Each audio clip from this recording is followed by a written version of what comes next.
Okay, there we go. Okay. Once again, I'll introduce myself as Associate Professor Cathy Bettman. I'm at the Ken Miller Institute, but I'm here in my role as a member of the NHCPE Research Committee. And we have an initiative to encourage research and publication in Australia. And I might also flag that I am chair of the research committee for PACFA. So I just want to give a shout out for PACFA as well. But I'm very excited to be able to be talking today with Cassandra. And do you get called Cassandra or Cassie, or what's your preferred way of being called? Cass is fine. Cassandra's Cass. very formal, and I feel like I might be in trouble. Exactly. I know that because I'm Catherine, and I was only called Catherine when I was in trouble. So, okay, thank you. Sure. So I'm really happy to be able to talk to you, Cass, because, wow, you've just had a journal article accepted for publication in a Q3 level journal. And so that's hugely exciting. And so I'd love you to be telling us all about how your journey was. But first of all, can you give us a little introduction about yourself? Yeah, sure. I've thrown you in the deep end. Yeah, no, that's okay. So I have been very interested in counselling for probably about 10 years or so. I did start off doing a diploma of counselling. Gosh, I think that was 2012 or something, very long time ago. And never really got into that specific field. I've worked with the ambulance service for quite a long time. And In what capacity? Like ambulance service? Wow. yes, I've done quite a few things other than a paramedic. So I used to take 000 calls and dispatch ambulances. And then I went into education for that. I've done first aid instructing, health and safety, and I had a fabulous opportunity to work as a staff counsellor. So yeah, that was sort of in my last 5 years, which is sort of how it led me back onto the counselling pathway. And I enrolled with USQ. And I ended up doing a Master of Counselling, which I just graduated in August 2022, which seems like another lifetime ago. So, Oh, I yeah. see. You actually had a little bit of COVID in the middle there to challenge you to complete it. We Yeah. did, yeah, Yeah. yeah. So I think we got to do one res school face to face, which was fabulous, and where I actually got to meet my supervisor, Dr. Nathan Beale. So yeah, COVID was certainly challenging for all of us. Wow. Well, congratulations on that. And so you did use your diploma because then you went on to doing the counseling bit. Yeah. True. Yeah. Yeah, yeah. Yeah. And But even from a peer support perspective as well, like I was quite involved in that with the ambulance service as well. So it was all very helpful. wow. Well, Mm. with the ambulance service and paramedics, I would imagine there's quite a lot of trauma stuff going on. So that would be quite a huge role, I would imagine. Wow. Certainly. Yeah. Yeah. But tell us then about your research. Like this is, first of all, um, why don't you say what your topic was about, but how did you come about even thinking about it and then doing it? Yeah, sure. So I'm not going to take credit for this because it was actually I had approached Dr. Nathan Beale about doing essentially having him as my supervisor. And he had a bit of a list of things that he was already sort of researching and had teams. So essentially I did sort of choose from one of his lists. So all credit to Nathan. Um, yeah, but I guess it was something that really interested me. I have done a little bit of research before. So I've done an MBA and I did HR management and I did a research thesis for that master's as well. So I kind of had a bit of an understanding what I was getting myself into. And I'm So when you very, said, sorry to interrupt, but I'm just no, absolutely you're curious. right. And the first point is that maybe you should choose a good supervisor like Nathan Beale, Yes. if you can find one that Yeah. helps. But I was also curious, you said you did research for your MBA and you wrote a thesis. So was that a qualitative or a quantitative study for That that was one? also qualitative. Yeah. Okay. Yeah. I think that's just my preference, if I'm honest. Yeah. I really, really enjoy that interviewing people portion of the research and, drilling down a little bit more like what are the motivations and where does that come from? So yeah, I do Okay. tend to stick to qual. Yeah, Yeah, it's a little bit where I'm at. I love the interviews, and then the writing becomes a little bit more challenging, but I know where sure. you're coming from. So you did that research, you wrote that thesis, and that Yeah. was obviously before you did your Master of Counselling. Yeah, that's Yeah, right. And yeah. that thesis also, it was within the ambulance service, and that focused on sort of career development as well, and professional development within a specific cohort. So I kind of had a little bit of a theme there and an interest already around, careers and motivations. So when I saw that on Nathan's list, I thought, okay, that's definitely something that I can get in and, sink my teeth into. Yeah. So the actual topic itself was, I, Was understanding the transition from psychology graduate to postgraduate counselling student. oh wow. Okay. Mm. So tell us more about that. So in your Master of Counseling, what research did you have to do? Like how many units? How did you get to a point where you actually managed to do a qualitative study of this nature?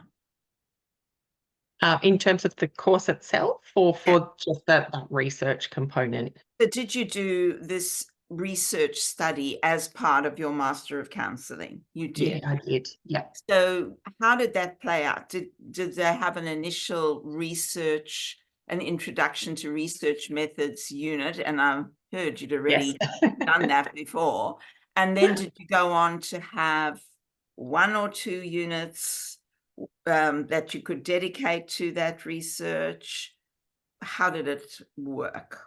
Yeah, so they definitely gave us like the intro to research. So that was a unit that we did, um, which was it was a huge expansion on what I'd done previously, to be honest. So that was really helpful. And then we had like one unit where we would actually do the research itself. Wow. So even Yeah. going through the research proposal, ethics application to the HREC, all that within Yeah. two semesters, was it? 2 semesters? I Or have a feeling, and forgive me because it was a while ago now, and it's all a bit of a blur, but I think that was one semester. okay. Yeah. Okay. And so you chose to do a qualitative study. And Mhm. so was that because you say you like speaking to people, so I'm presuming semi-structured interview where you had your prompt questions, but allowed it to be not structured and you interviewed the people. And how many did you have? So not as many as I would have liked, to be honest. So we ended up with a total of 8. Okay. I was going for sort of, 10 to 15. But as you know, and especially at that time with COVID happening, like people were not available, they were unwell. And there was, quite a deadline really for me to get this done. So, yeah, it's not as many as I would have liked, but Yeah, but being qualitative, I mean, the aim is not about statistical or numerical yeah, analysis. The aim is about rich, in-depth, in the moment, here and now, yeah. data that you collect. So did you do your interviews face to face? You couldn't have because of COVID, or did them all online? They were all online. Yes. Yeah. And what were the criteria to be a participant in your study? Sure. So they had to be either currently or recently, sort of within 12 months, enrolled in either like a grad dip counselling or a master's of counselling, just so that we could get some really contemporary data around the postgrad counselling experience. And then they had to have completed a Bachelor of Psychological Science or a specific psychology-related undergrad degree. There wasn't any criteria around how long ago that was, just so long as it was a recognised undergrad psych degree. Okay, so you wanted them to have a psych foundation, but some of the other counselling stuff as well. Is that right? Yeah. And so what were some of the questions that you would ask them? Do you remember? I know it's a long time ago, but just some of the flavor of the interviews and what you were trying to answer, what was the research question in a sense? Yeah, I guess really the research question boiled down to, why did they do 3 years of psychology and then not pursue that further to become a registered psychologist? Why did they come over to the counselling profession? So, I mean, the questions were, fairly centered around that, i.e., what were your motivations for getting into psychology to begin with? And then, your motivations for counselling, and maybe even a little bit around like what was their understanding of what their experience would be or what they might learn. What did they hope to get out of both of these things? And sort of what would they recommend for other people, even like going into these professions, or anything that they really wanted to have known about before they made these decisions? What would have helped? Those sorts of things. Wow. Mm. I'd love to know what you found for each and Sure. every one of those questions. So can you tell us what was what did you discover? Yeah, sure. I mean, there was a really, really common, so like the meta theme essentially that came out was their core values is what caused them to transition to counselling. So every single one of the participants had this idea that they wanted to provide therapy to people, and it would be very humanistic and non-prescriptive, I suppose, is probably the flavor that came out of it. So that was sort of like this very overarching theme. They all got to this point where they felt that pursuing psychology would potentially limit them in terms of what they could do in therapy as well. They felt that it was more a medical model. It was very diagnostic. There'd be a lot of assessments. And most of them just wanted to be able to sit and hold space for people, and to not have an agenda or a prescribed way of doing things. So that was mostly what came out of it. Of course, there were a few themes and a couple of sub-themes that came out too, but generally it was about their values as a person and what they wanted to provide for other people. Okay. What were some of the themes and the sub-themes? Yeah, sure. So 3 themes came out. So one was they really wanted to develop practical skills. Then there was a theme around accessibility in terms of actually being able to get into psychology as well, like ongoing, those sort of barriers. And then that flexibility that I was just talking about as well. So that flexibility was to do with the way they had to study, so the time involved, most of that being sort of that face-to-face component as well, and also flexibility of the practice in itself, which is sort of what I was leaning towards just previously. So to be like a real devil's advocate, how much was it their values, their need to be humanistic in that space, doing the journey without being diagnostic, et cetera, how much was it that? And how much was it that to become a clinical psych is a very, very long time, and the demand for these high WAMs that is not really focused upon in counseling that much. How much was it that? So I'm being devil's advocate, I know, because I have strong beliefs, but so was it about the fact that in psych courses, practice skills are often offered later in the piece because they want a foundation of theory first? Yep. Or was it that difficult to get in and also the length of time that it takes to be able to qualify? So that core value of being humanistic was all pervasive. I can say that even those people that did say, yes, it was difficult to get into, like there was limited placements, there was still that rhetoric of, and why would I want to push myself that far to do something that doesn't actually align with my core values? Oh, wow. It was in almost everything, like this, that. Yeah. I thought it would potentially come up as a theme, but I didn't realize that it would cover everything, if that makes sense. Like it really was. I'm hearing you say it was like really all pervasive. 100%. Yeah, it was a real core value. That was the main thing that connected every answer, and every participant felt that. Oh, wow. So Mm. this was probably something I should have asked first, but it's actually coming out of what you're speaking about. And that is, what were the demographics of these 8 participants? Like, were they young or were they older with more life experience? Can you Yeah, talk about them? Yeah.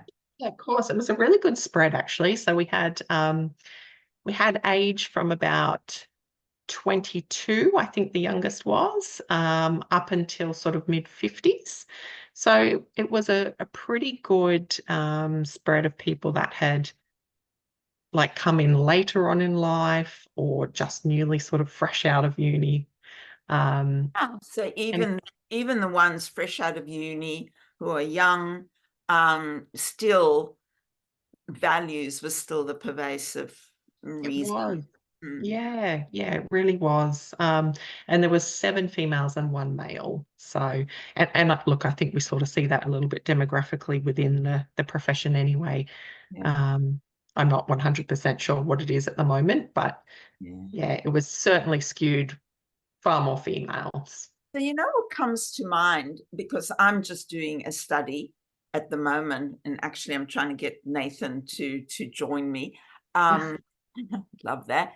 I'm doing a study looking at where are counselors now, and one of the major challenges has been financial, and the question about payment.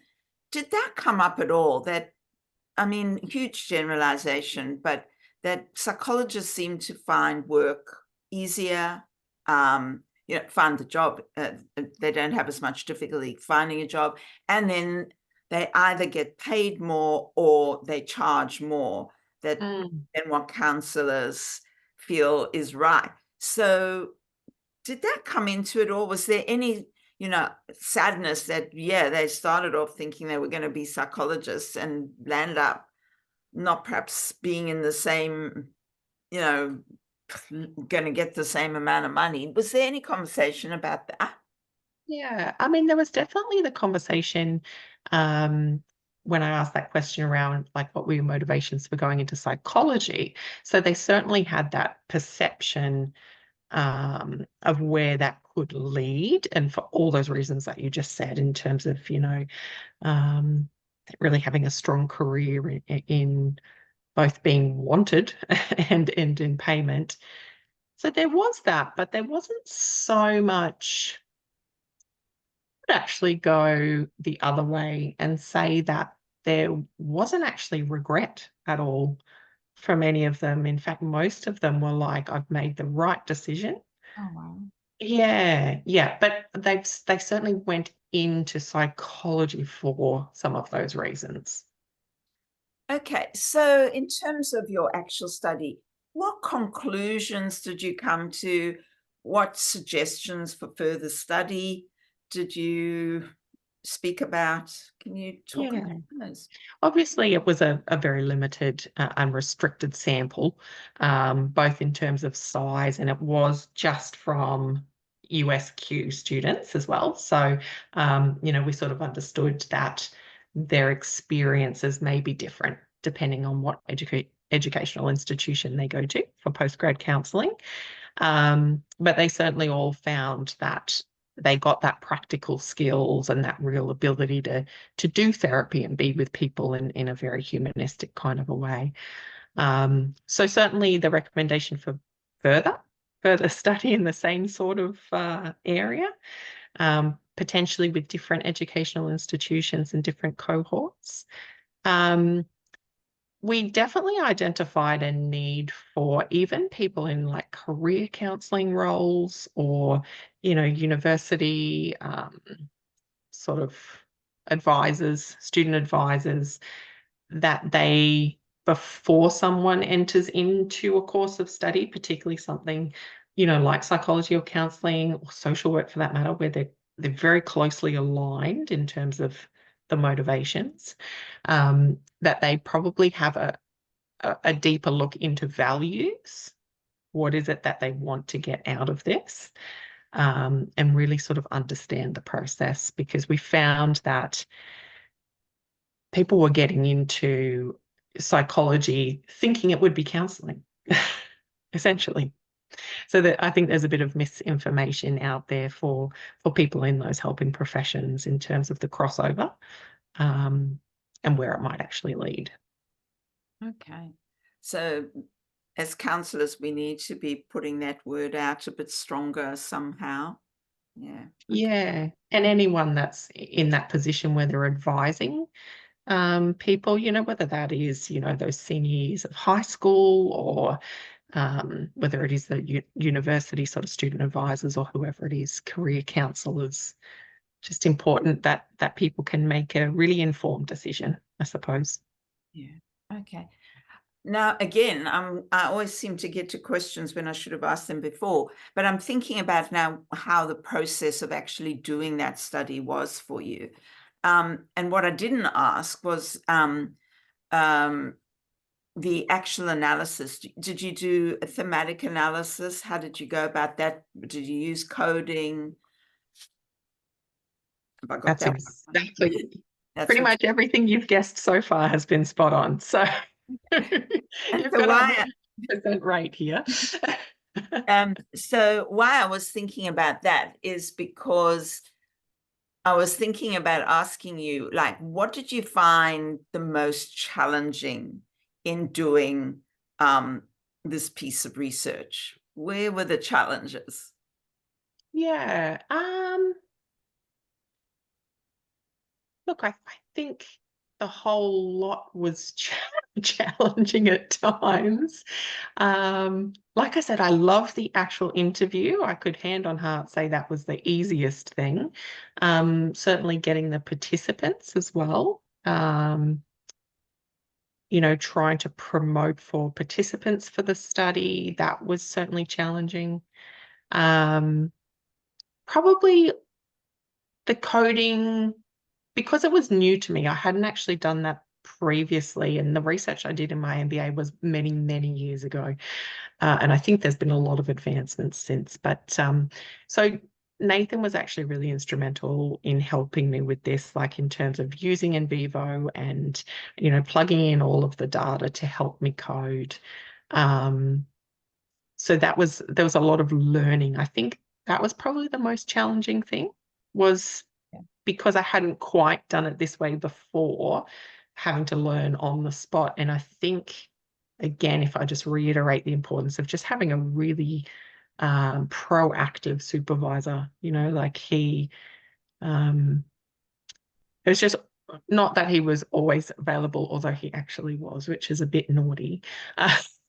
In terms of self-care, but he's just so hardworking and dedicated. Like, he would just get back to me so quickly and give me really great advice. So I yeah. just, in terms of coding and, doing a thematic analysis, a lot of people talk about, and I'm talking mainly students, and my PhD student will say that it's messy. It's not just something that's there. It takes quite a lot of thought about it and very careful analysis. And if you're a black and white person that's efficient and likes everything in place, that can be a little bit more murky, because where do you put something? How do you describe it best so that it represents your participants in the best possible light? So you're talking about that as a challenge, not only from just the in vivo sort of gritty stuff, but the actual analysis can be very challenging. I Yeah. actually really enjoyed the actual analysis. Yeah.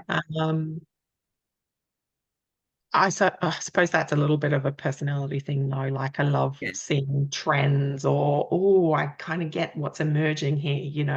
Yeah. And again, all I would say is so important to have someone else to bounce this off. And so, like, I would do my initial kind of coding and put names and themes around things, and then Nathan would also have a look through it, and just having that ability, so it's not just from one perspective, it's Yeah. not a bias. Yeah. Yeah. Mm. Okay. You didn't even mention the challenge of ethics applications, because from my Oh, point of view, those could be really, really challenging.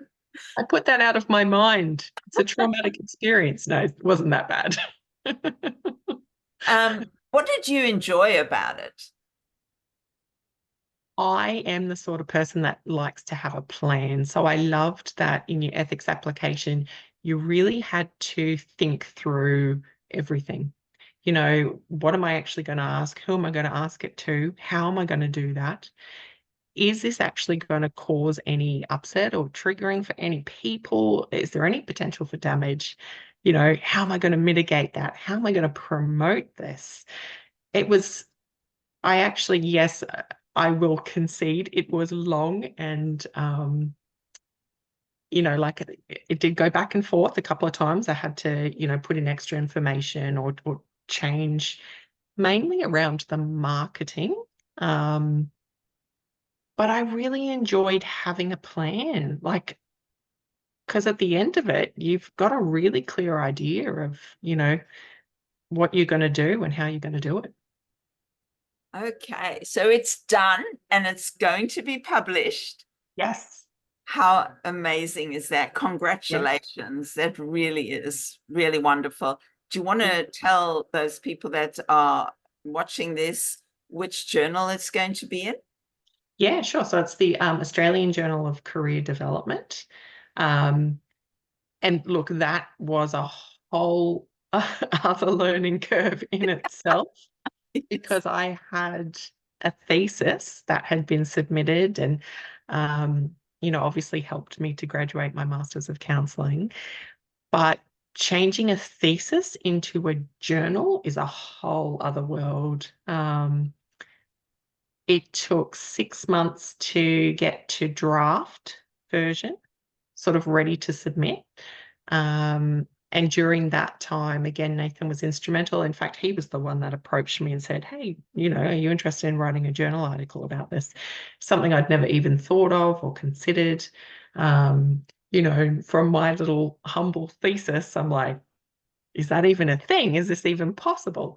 And so with him putting that idea out there and that support, we got together. I did my first. So trying to cut out 5,000 words for a start, just to try and meet the journal's requirements. Like, you've sweated over those 5,000 words. That's so hard.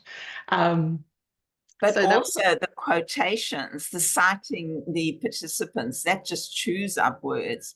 And I it don't know about does. you, but you fall in love with the data and you think, how can I not put that all in? It's just has to go in. Yeah, It's absolutely. really And actually. even I think every journal has its own sort of set of rules, really, in terms of, is the reference list part of your word count? Like, there's just, Exactly. you have Yeah. their own rules. So I had to learn a whole new set of guidelines and try and write to that. So that was a fairly big thing in itself. So we also had Dr. Carol Duplessis come on board. So she was fantastic. And we loved that kind of combination of counselor and psychologist, because she comes from a psychology background. So she brought a real richness of, oversight and information to the paper, to the journal article. And we also had another Dr. Crystal McMullen. So she also approached us and asked if she could be part of the journal article, again, from a psychology background. So we kind of had 2 counsellors and 2 psychologists, which I think is a beautiful balance. And we all brought some really good strengths. Again, Nathan did a lot of extra work for the journal article because they ended up wanting a bit more of like a career change focus, like a bit of literature around that. And none of us had really studied that. So Nathan, being Nathan, was like, I'm happy to give it a go. And he did a wonderful job. So yeah, Right. 4 authors. 4 Sorry, authors. I'm talking too much now because I'm excited. No, it's absolutely wonderful. And hopefully people listening can see how exciting, what can be achieved, full marks to you. So Yeah.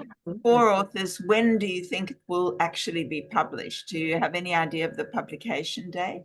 I don't know the exact date, but I know that they've received the file because they wanted me to just confirm which file was correct to publish. So I'm hoping it will be in the next sort of, couple of journals. I'm not too sure exactly, but they will let me know Oh, when wow. it's coming up. Yeah.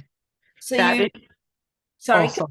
no, I was no, just you going go. I was just going to say that in itself took 1 year. So just to be really realistic for people who are interested in being published in a journal, like it can take quite a while. So, just being persistent. And I think Nathan, again, was really proactive in, like encouraging me to follow up Yeah. with, the editor, which felt a bit weird. I'm like, well, I'm just this little person like contacting the editor to say, hey, what's happening with my journal article? But yeah, it was really good. Once we sort of followed up, we got our feedback and the peer review feedback. We had a really tight time frame then to do all the changes and get back, and somehow we made it. It was fantastic. And yeah, so it was pretty much almost 1 year from submitting the first one to the journal to getting the approval email. Wow. Yeah. And then when you get the amendments and you make the amendments and then it's still more amendments, it's just challenging. So Yeah. well done. That's so exciting. And now you've got your degree as well. So what are you doing now? And where Yeah. from here? That's a really good question. So I run a small private practice, counselling private practice. So yeah, I mean, obviously a lot of my experience has been in critical incident stress and trauma. So yeah, doing some EMDR and various other interventions. Very interested in relationship counselling, so I'm doing some more sort of studies around that. But I also work in suicide postvention. So yeah, supporting people who've lost someone or been impacted by suicide. So that keeps me, unfortunately, very busy. And in terms of where to from here, I will admit that I have a little bit of a research bug now. And I am certainly starting to look for topics or potential supervisors, potentially to do a PhD. I'm not sure if I'm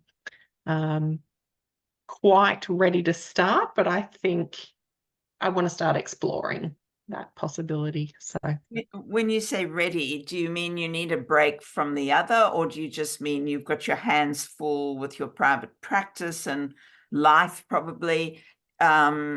Is that what prevents you from doing it right now?